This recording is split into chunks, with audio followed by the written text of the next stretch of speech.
কক্সবাজারের চকরিয়া উপজেলার ডুলাহাজরা এলাকায় অভিযান চলাকালে ডাকাতের হামলায় সেনা কর্মকর্তা লেফটেন্যান্ট তানজিম সারোয়ার নিহত হয়েছেন। নিহত তানজিম ৩৯ এসটি ব্যাটালিয়নের সদস্য ছিলেন। এ নিয়ে ফেসবুকে স্ট্যাটাস দিয়েছেন বাংলা গানের যুবরাজ খ্যাত আসিফ আকবর। তিনি লিখেছেন, লেফটেন্যান্ট তানজিম সারোয়ার নির্জন, তোমাকে সেলুট বাবা। দেশের জন্য প্রাণ দিতেই সৈনিক জীবন। প্রমাণ করেছ তুমি দেশপ্রেমিক একজন সৈনিক। আসিফ আকবর আরও লিখেছেন, একজন দেশপ্রেমিক সৈনিককে হত্যা করার মতো সাহস কোথা থেকে পায় দুর্বৃত্তরা? এখন প্রমাণ করতে হবে আমাদের দেশপ্রেম।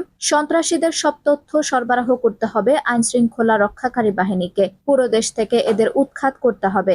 দেশপ্রেমিক সেনাবাহিনী আর ছাত্র জনতা মিলে সারা দেশ থেকে এদের খুঁজে বের করে শিকড় শুদ্ধ উপড়ে ফেলতে হবে। এটাই হোক শপথ। হলে এবার, নইলে নেভার। লেফটেন্যান্ট তানজিম, তোমার আত্মার শান্তি কামনা করি। মহান আল্লাহ তোমার পরিবারকে এই শোক বইবার শক্তি দিক। আমিন। এদিকে লেফটেন্যান্ট তানজিম সারোয়ার হত্যা নিয়ে আইএসপিআর জানায়, সেনাবাহিনী ও পুলিশ বাহিনীর একটি যৌথ দল এ অভিযান পরিচালনা করে। গত মঙ্গলবার রাত 12:30টার দিকে মেজর উজ্জ্বলের নেতৃত্বে লেফটেন্যান্ট তানজিম, 2 জন জুনিয়র কমিশনড অফিসার ও 24 জন সৈনিক সহ যৌথ বাহিনী একটি বাড়ি ঘিরে ফেলে।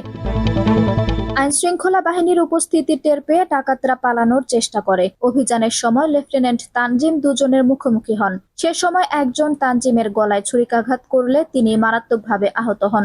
অবস্থার অবনতি হলে তাকে প্রথমে চকরিয়া খ্রিস্টান হাসপাতাল ও পরে রামু সম্মিলিত সামরিক হাসপাতালে স্থানান্তর করা হয়। সিএমএইচ এর কর্তব্যরত চিকিৎসক ভোর 4টা 50 মিনিটে তাকে মৃত ঘোষণা করেন। ঘটনায় কয়েকজনকে গ্রেফতার করেছে যৌথ বাহিনী। আঞ্জুম হক আরবি, টাইম নিউজ ডেস্ক।